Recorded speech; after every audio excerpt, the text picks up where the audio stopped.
할렐루야. 오늘 또 우리 주의 새로운 은혜가 임하게 되기를 축복합니다. 이사야서는 모든 선지서의 시작입니다. 이 이사야서가 기록이 된 때는 BC 8세기에서 7세기경에 기록이 되었습니다. 유대의 10번째 남유다죠. 남유다의 10번째 왕인 우시야, 요담, 아하스, 히스기야, 므낫세까지 14대 왕인 므낫세 때까지 활동을 했던 사람이 바로 이 이사야였습니다. 이 시대에는 아수르라고 하는 나라가 주변의 나라들을 다 정복을 하고 BC 722년에는 북이스라엘도 멸망을 시키고 점점 남진 정책을 해서 남유다까지도 계속해서 위협을 했던 그런 시대였습니다. 이사야서 37장에 보게 되면 아수르 사네립이 이 히스기야 왕 때 예루살렘을 에워싸고 공격을 해서 계속해서 압박을 가할 때 히스기야 왕이 하나님 앞에 아수르 왕 사네립이 보낸 최후의 통첩장을 가지고 하나님께 나가서 기도함으로 하나님이 사자를 보내서 그 밤에 사네립의 군대 18만 5천을 하루아침에 송장을 만들고 사네립은 자기의 집으로 돌아가서 자기 아들들에 의해서 죽임을 당하게 하므로 위기 가운데서 구원한 내용도 이사야서에 기록이 되어 있습니다. 이 이사야서는 전 66장으로 되어 있는데 성경의 66권과 같은 그런 장수로도 기록이 되어 있고, 또 이 이사야서는 다윗의 혈통을 이어받은 남유다의 죄악에 대한 심판, 구원에 대해서 기록을 했을 뿐만 아니라 전 세계 모든 열방에 대한 심판, 모든 세계 만민을 구원하는 구원, 또 신천지와 또 이 새로운 하나님의 나라에 대해서까지 기록을 한 그러한 방대한 선지서의 말씀입니다. 특히 이 이사야서에는 메시아에 관한 예언이 많이 기록이 되어 있습니다. 대표적인 것으로 이사야서 7장 14절에 보면은 처녀가 잉태하여 아들을 낳을 것이다 라고 이 말씀을 하셔서 창세기 3장 15절에 여인의 후손이 처녀가 잉태가 되어서 오시는데 그가 임마누엘의 일, 하나님이 다시 그 백성과 함께하는 일을 이룰 것이다 라고도 예언이 되어져 있고, 또 이사야서 9장 6절에 보게 되면은 한 아이가 우리에게서 태어나는데 그의 이름이 기묘자, 모사, 전능하신 하나님, 영존하시는 아버지, 평강의 왕이 될 것이다 라고도 기록이 되어 있고, 이사야서 11장 1절에는 이새의 줄기에서 나오는 한 싹이 나와서 그로 말미암아서 어린 양이 사자와 함께 어린 이 염소와 함께 누우며 송아지와 사자가 암소와 곰이 함께 지내고 어린아이가 독사의 굴에 선을 놓아도 물리지 않는 모든 것이 화목하게 되는 그 나라가 이루어질 것도 예언이 되어져 있습니다.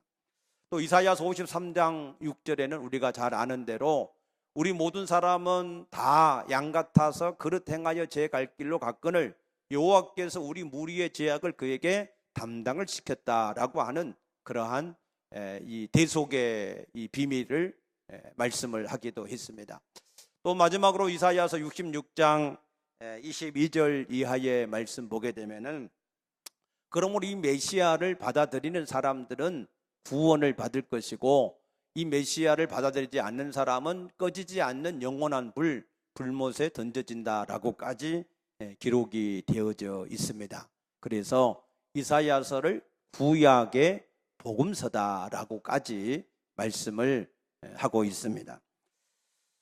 이 신약 성경에서 구약 성경을 종종 인용을 하는데, 이 신약에서 인용을 한 구약 성경의 이 내용이 이사야서는 71번이나 기록이 되어지는, 예수님도 인용을 하고 제자들도 인용을 하고 이 사도들도 인용을 했던 내용이 풍성하게 있는 말씀이 바로 이 이사야서입니다. 그래서 이 이사야서는 우리에게 매우 중요한 그러한 구약의 선지서의 말씀인 줄로 믿으시기 바랍니다. 이런 방대하고 위대하고 복음적인 메시지를 기록한 이사야, 그의 신앙에 있어서 터닝 포인트, 변곡점, 이 변곡점이 어떻게 해서 있어서 이런 이사야라고 하는 위대한 선지자가 될 수 있었는가 하는 겁니다. 이 변곡점이라고 하는 것은 수학의 미적분학에서 이 곡선이 오목한 부분에서 볼록한 부분으로 바뀌어지는 그 점을 우리가 변곡점이다 그러는데, 이 이사야의 이 신앙이 이 변곡점이 어떻게 있어서 그가 이사야라고 하는 위대한 그런 선지자가 될 수 있었을까 하는 것입니다. 그래서 이사야서 6장, 오늘 본문의 말씀을 이사야서의 소명작이라고 그럽니다. 보통 선지서의 말씀을 보게 되면 1장에서 이 모든 그 선지자의 부름을 받는 소명이 나옵니다. 요나도 그렇고 에레미야도 그렇고 다 그렇게 하나님의 부르심을 1장에서 소개를 하고 있는데, 이 이사야서에서는 6장에 가서야 하나님의 부름을 받은 것을 소개를 합니다. 그 말은 이사야 선지자가 하나님의 이 부름을 받은 변곡점이 있기 이전에도 그가 선지자로서 활동을 했지만, 그러나 진정한 선지자로서의 소명과 사명을 받은 때가 이 이사야서 6장의 말씀을 통해서 그것이 이루어졌다라고 하는 말씀입니다.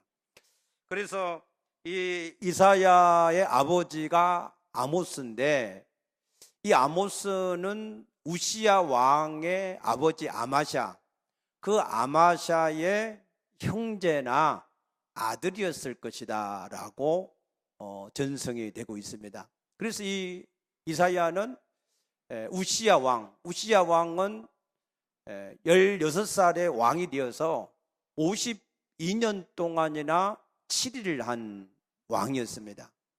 그가 처음에는 그 아버지 아마샤의 신앙을 따라서 정직하게 행하였고, 선지자 이 스가랴 선지자의 말을 듣고 순종함으로 하나님께서 그의 삶을 형통하게 하셨다 그랬습니다.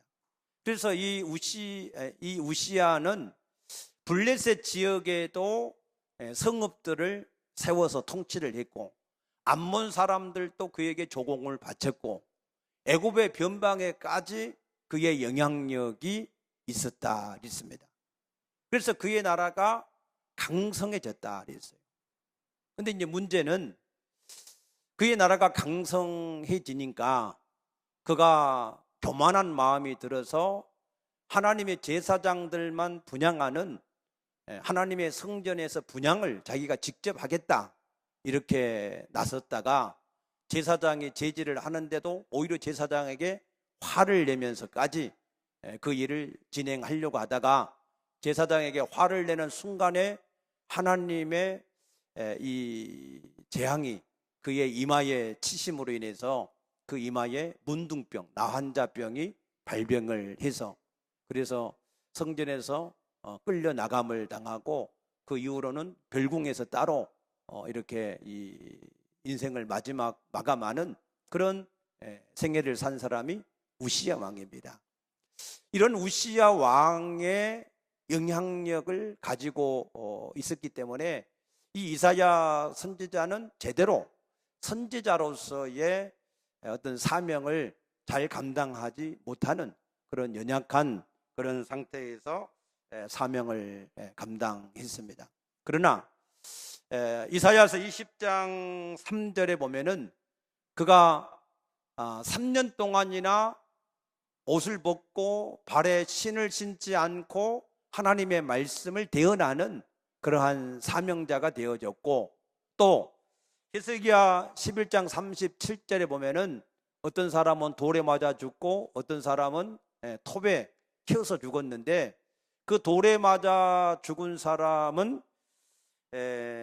이 요아스 왕 때의 스가랴 선지자라고 전해지고 있고, 이 톱에 몸이 두동강이 나서 죽은 선지자는 므낫세 왕 때의 이 이사야 선지자였다라고 알려져 있습니다. 물론 정경, 우리가 가지고 있는 성경 정경에는 이사야의 순교 사건이 기록되어 있지 않지만, 유대 문헌인 이 탈무드라든가 이사야의 순교라고 하는 유대 유경 문헌과 초대 교부들의 전승에 의하면 이 이사야가 므낫세 왕 때에 톱으로 그의 몸이 두 동강이 나는 그러한 순교의 죽음을 당했는데, 근데 그 톱으로 그 몸을 두 동강이를 내는데도 이 이사야가 울부짖거나 울지 않고 그가 성령으로 말했다 그랬습니다.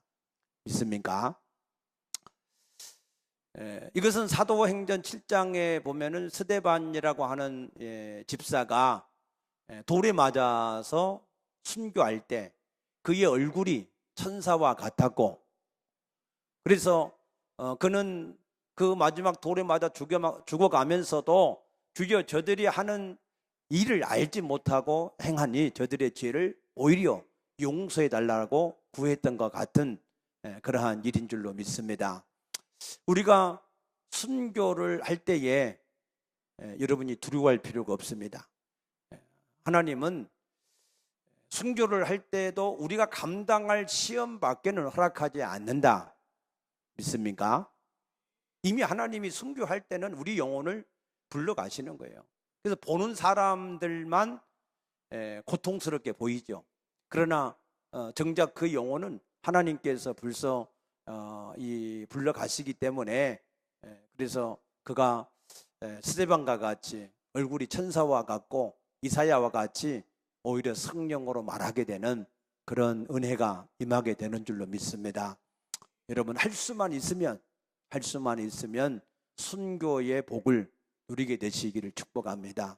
하나님 앞에 최고의 축복이 순교의 복이다 그랬어요. 하나님의 나라에서 하나님 앞에 가장 첫 번째 줄이 순교한 사람의 자리라고 한 줄로 믿습니다. 그래서 우리가 할 수만 있으면 순교를 통하여서 하나님 앞에 영광을 돌리는 그런 삶이 될 수만 있다면 우리가 하나님 앞에 감사할 일인 줄로 믿습니다.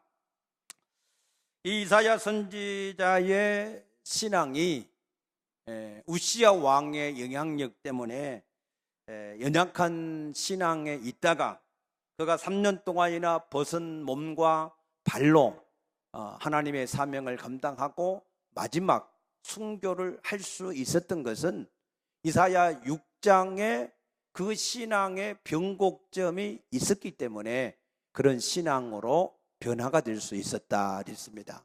그래서 오늘 우리 신앙에도 이 이사야와 같은 그러한 신앙의 변곡점이 있어야 될 줄로 믿습니다.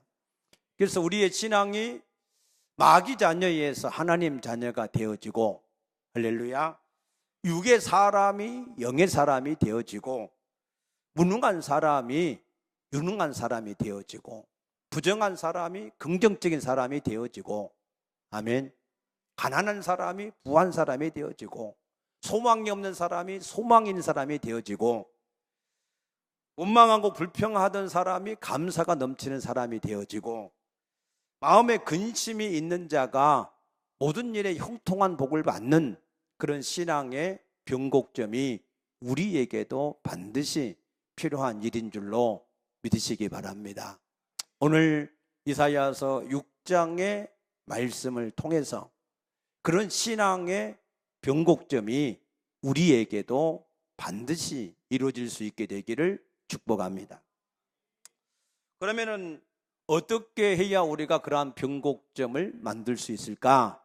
오늘 본문의 말씀에 보게 되면은 첫째로 이사야는 성전에서 거룩하신 하나님을 보았고, 그리고 그 하나님을 봄과 동시에 자신의 죄의 악을 그가 보게 되었다 그랬습니다. 아멘. 우리가 하나님의 이 성전에서 거룩하신 하나님, 그 거룩하신 하나님을 여러분들이 볼 수 있는 영안이 열려지게 되시기를 축복합니다. 이사야가 보니까 하나님의 성전에서 하나님을 모시는 스랍들, 천사들이 있는데 이 천사들의 날개가 6개였다 그랬습니다. 그래서 2개를 가지고는 자기들의 얼굴을 가리고, 2개를 가지고는 자기들의 발을 가리고, 2개를 가지고 하늘을 날면서, 그러면서 그들이 외치기를 거룩하다, 거룩하다, 거룩하다라고 하면서 그의 영광이 온 땅에 충만하다라고 찬양을 했다 그랬습니다. 믿습니까? 그럴 때에 거기에 어떤 역사가 일어났는가 하면 그 찬양하는 소리로 말미암아 문지방의 터가 요동하며 성전의 연기가 충만했더라. 우리가 하나님을 발견하고 그 하나님을 진실로 찬양하며 경배할 때 하나님의 성령의 감동하심으로 우리의 모든 터가 움직이고 그곳에 하나님의 영이 충만해지는 역사가 임하게 될 줄로 믿습니다. 그래서 우리가 진실로 하나님을, 그 거룩한 하나님을 볼 수만 있다면, 그래서 그 거룩한 하나님을 정말로 마음을 다하여서 우리가 이 찬양을 한다면 그곳에 하나님의 놀라운 성령의 역사, 충만한 은혜의 역사가 임하게 될 줄로 믿으시기 바랍니다. 이 하나님의 거룩함을 요한일서 1장 5절에 보면은 하나님은 빛이시라 어둠이 조금도 없으시다 그랬습니다. 믿습니까? 하나님은 빛 자체이기 때문에 어둠이 조금도 없다, 1점도 없다 그랬습니다. 아멘. 또한 요한계시록 21장 23절에 보면은 그 성은, 하나님이 있는 성은 햇빛과 달빛이 필요 없다. 왜냐하면 하나님의 영광이 비치고 어린 양의 등불이 있기 때문에 거기에는 태양이나 달의 빛이 전혀 필요가 없다 하신 줄로 믿습니다. 우리가 태양도 한낮에 정면으로 태양을 볼 수 없잖아요. 그런데 그 태양보다 몇천 배나 빛나는 하나님의 영광, 그 영광을 우리가 감히 볼 수가 없습니다. 그래서 우리 인간이 가진 언어를 가지고는 이 하나님의 거룩함을 뭐라고 설명할 수가 없어요. 아멘입니까? 사도행전 9장 3절에 보면은 사도 바울이 예수 믿는 사람들을 잡기 위해서 다메섹으로 가다가 호련히 하늘로부터 조그마한 빛, 하늘로부터 빛을 조금 봤는데도 그의 눈이 뜨기는 하였지만 앞을 보지 못하였다 그랬습니다. 출애굽기 33장 18절에서는 모세가 하나님 영광을 보여달라고 할 때 하나님께서 내가 내 얼굴을 보지 못하려니 나를 보고 살 자가 없다고 그랬습니다. 왜냐하면 하나님의 빛과 어둠이 공존이 안 되잖아요. 하나님은 완전한 거룩함인데 우리는 죄인이기 때문에 우리가 그 하나님의 영광 가운데 나가면 그냥 어둠이 빛에 의해서 소멸되듯이 우리가 죽을 수밖에 없는 것입니다. 믿습니까? 이처럼 하나님의 거룩함, 이사야가 보았던 그 하나님의 거룩함은 이런 거룩함이었습니다. 그런데 중요한 것은 이 하나님의 거룩함을 통해서 발견된 것이 있는데 그것이 무엇이었는가 하면 자기의 죄악이었다 그랬습니다. 아멘. 그래서 하나님의 거룩함을 보고 그가 고백하기를 그때에 내가 말하되 화로다 나여 망하게 되었도다. 나는 입술이 부정한 사람이요 나는 입술이 부정한 백성 중에 거주하면서 만군의 여호와신 왕을 배웠다 했습니다. 하나님의 거룩함을 발견한 사람의 특징, 그 특징은 자신이 죄인임을 발견하는 것입니다. 아멘입니까? 누가복음 5장에 보면은 베드로 사도가 예수님을 발견했을 때 주여 나는 죄인으로소이다 나를 떠나소서라고 고백을 했던 것과 같습니다. 우리가 하나님을 정말로 발견한 사람은, 하나님의 완전한 거룩하심을 아는 사람은 자기 자신이 얼마나 큰 죄인인가 하는 것을, 자기 자신이 얼마나 부정하고 더러운 죄인인가 하는 것을 발견하는 사람인 줄로 믿습니다.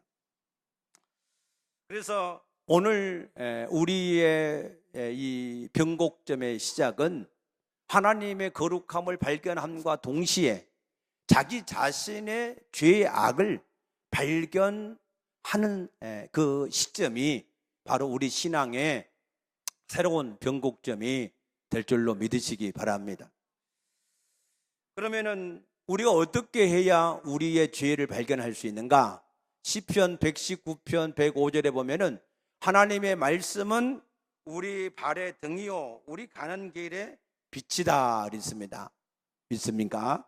하나님의 말씀, 시편 119편 130절에 보게 되면은 하나님의 말씀을 열면 빛이 나와서 우둔한 우리들을 깨닫게 하신다 그랬습니다. 그러므로 우리가 하나님, 거룩하신 하나님 앞에서 우리의 죄악을 발견하려고 그러면은 하나님의 말씀을 열어야 될 줄로 믿습니다. 로마서 3장 20절 말씀 보게 되면은 율법으로는 죄를 깨닫는다 그랬습니다.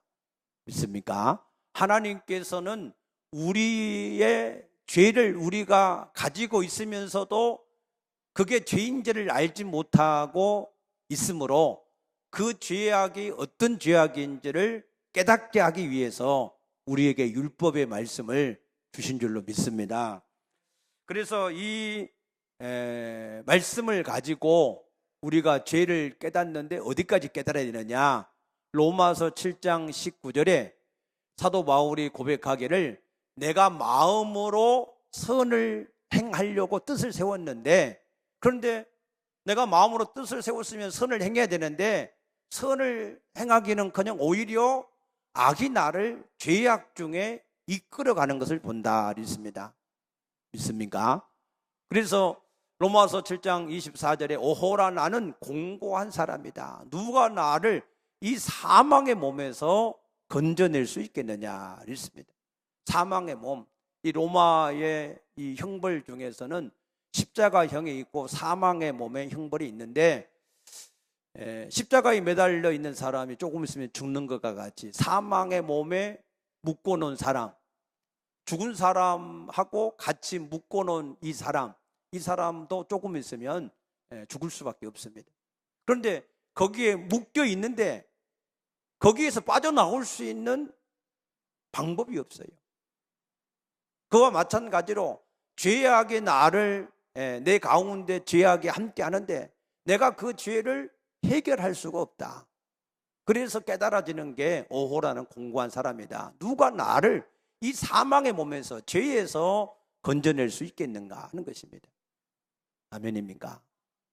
그래서 우리의 죄악이 거기에 여러분들이 생각할 때 내가 조금만 열심을 하고 뜻을 세우고 내가 결단만 하면 죄를 짓지 않을 수 있다 하는 그러한 이 오만한 생각에서 나는 아무리 힘쓰고 애써도 결단하고 최선을 다해도 내가 이 죄 가운데서 빠져나올 수가 없다.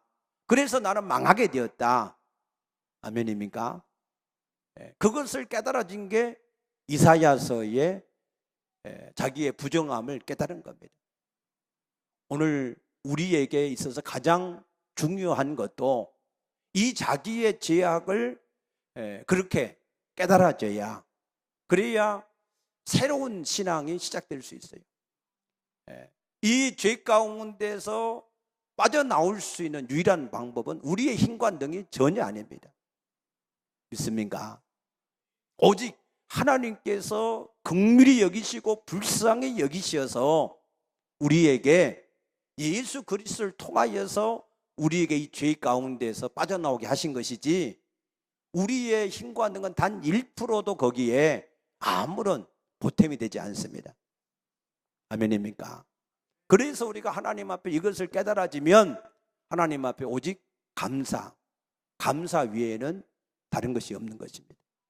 하나님의 은혜가 진실로 이 은혜가 깨달아진 사람은, 그래서 그 죄에서 구원받은 그 한 가지 일로 인하여서 하나님 앞에 항상 범사에 감사하고 무엇을 하든지 감사하고 하나님 앞에 영광을 돌리는 사람이 되어야 하는 줄로 믿습니다. 그래서 우리의 이 진정한 신앙의 변곡점이 시작되려고 하면 이 하나님의 거룩함이 발견되어지고, 그리고 그 하나님의 거룩한 빛 앞에서 내가 얼마만큼의 큰 죄인인가. 예레미야 17장 9절에 보게 되면은 우리의 마음은 만물보다 부패했다. 그 마음 자체가 썩어버렸다 그 말이에요. 아무것도 거기에 의로울 것이 아무것도 없어요. 이사야서 64장 6절에 보면은 그래서 우리의 의는 더러운 옷과 부정한 옷과 같다 그랬습니다. 그러한 죄인된 우리의 자신, 그러한 죄의 악이 발견되어질 수 있게 되기를 축복합니다. 아멘. 그러나 로마서 5장 20절에 보게 되면은 죄가 더한 곳에 은혜가 더했다 그랬습니다. 아멘입니까? 이 말을 잘 이해하셔야 돼요. 이거는 죄를 지으면 지을수록 하나님의 은혜가 더해진다 그 얘기가 아니고, 우리가 빚진 사람이, 어떤 사람은 100데나리온을 빚졌는데 어떤 사람은 1만 데나리온을 빚을 졌다.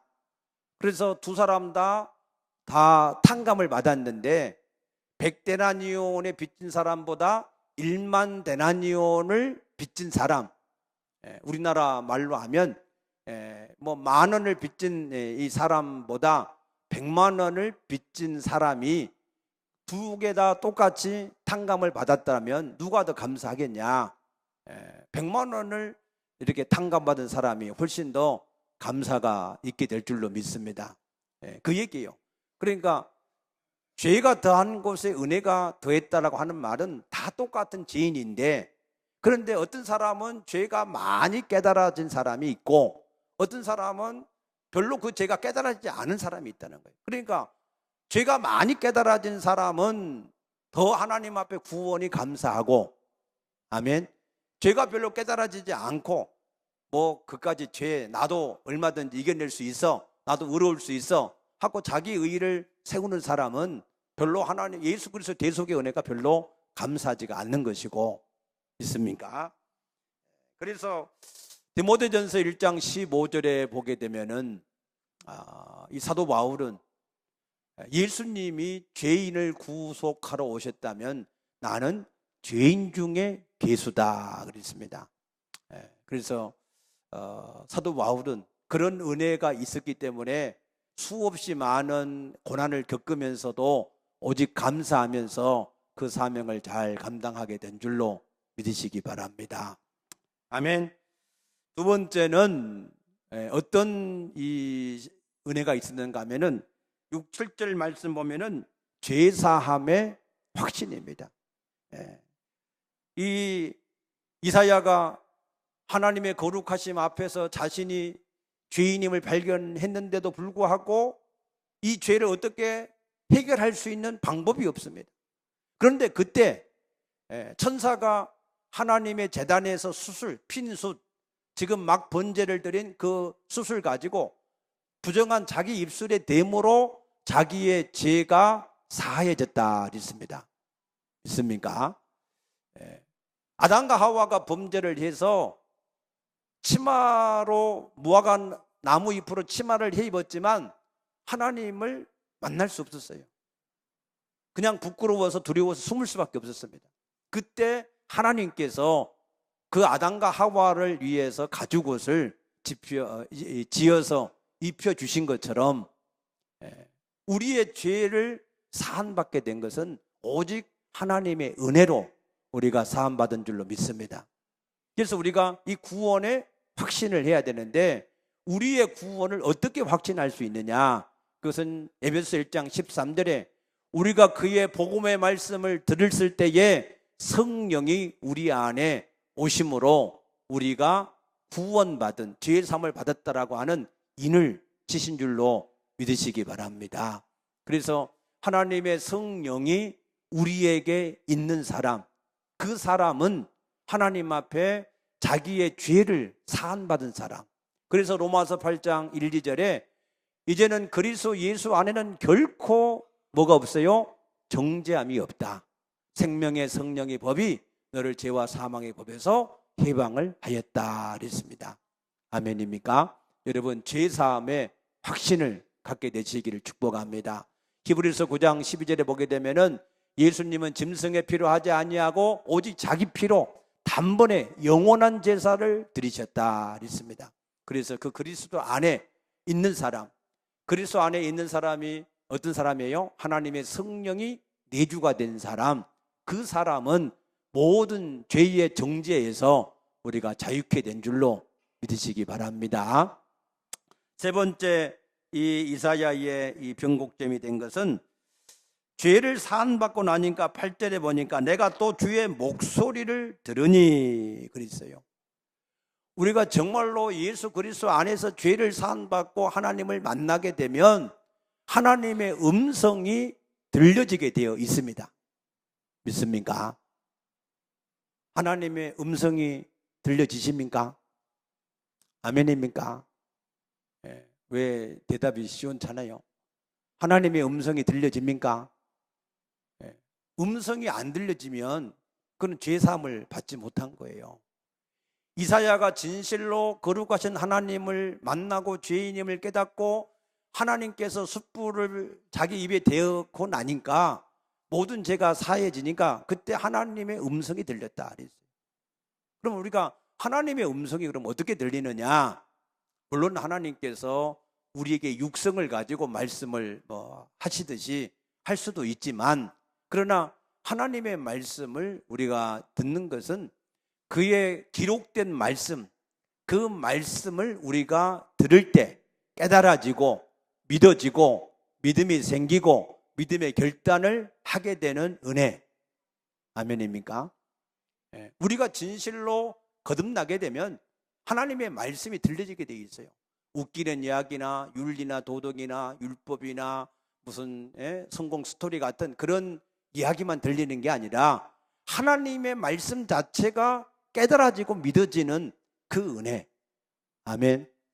그게 우리에게 생기게 되어 있습니다. 그래서 요한복음 10장 4절에서 예수님이 나는 양을 우리에서 내고 앞장서 가면 내 양은 내 음성을 아는 거로 따라온다라고 하신 줄로 믿습니다. 그래서 우리가 하나님의 음성을 들으면은 하나님이 하신 그 말씀을 듣는데, 이사야가 들은 말씀이 무엇이었습니까? 누가 우리를 위해서 갈 것인가? 우리가 누구를 보낼 것인가 하는 하나님의 한탄이 들렸던 거예요. 한탄. 하나님의 간절한 그 마음의 소원을 듣게 된 겁니다. 그랬을 때 이사야가 주여 내가 여기 있사오니 나를 보내소서라고 자원을 하지요. 우리가 전도를 해야 되니까 전도를 하고 상급을 받으니까 전도를 하고 그런 차원이 아니에요. 하나님의 간절한 기대와 소원, 하나님의 안타까운 탄식, 그 탄식을 들었을 때 이사야는 저절로 주여 내가 여기 있사오니 나를 보내소서. 아멘. 우리가 이 은혜가 있어야 돼요. 우리가 우리 육신의 부모도 부모님이 간절하게 바라는 소원이 있어서 늘 그 소원을 가지고 말하고 있다면, 자식이 맞다면 조금이라도 그 자식이 양심이 있는 자식이라면 그 부모의 소원을 들어주려고 하는 거 아니겠어요? 믿습니까?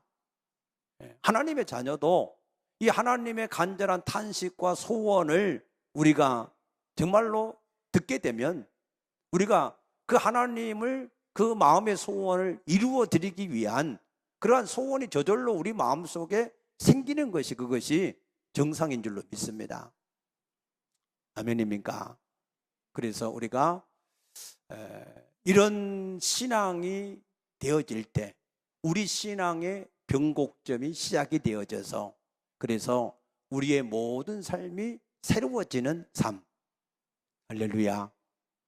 하나님 앞에 이사야가 연약한 사람에서 담대하게 그의 온몸을 벗고라도 3년 동안이나 하나님의 사명을 감당하고 톱으로 몸이 부동강이 나면서까지 그 사명을 감당할 수 있었던 것처럼 우리의 신앙도 새로운 그러한 신앙이 시작될 줄로 믿습니다. 그래서 오늘 이 말씀을 여러분들이 붙드셔서 하나님의 성전에서 발견할 수 있게 되기를 축복합니다. 여러분의 죄악을 깨달아지게 되기를 축복합니다. 그리고 그 죄악을 사함받은 확신이 있게 되기를 축복합니다.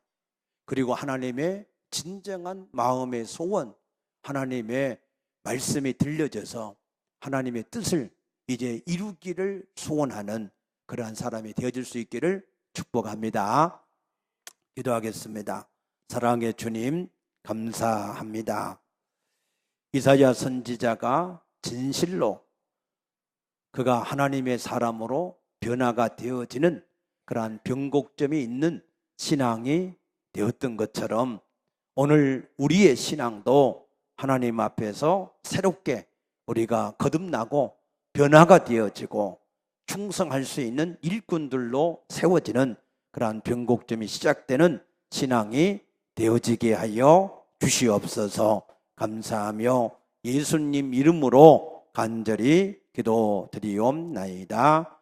아멘.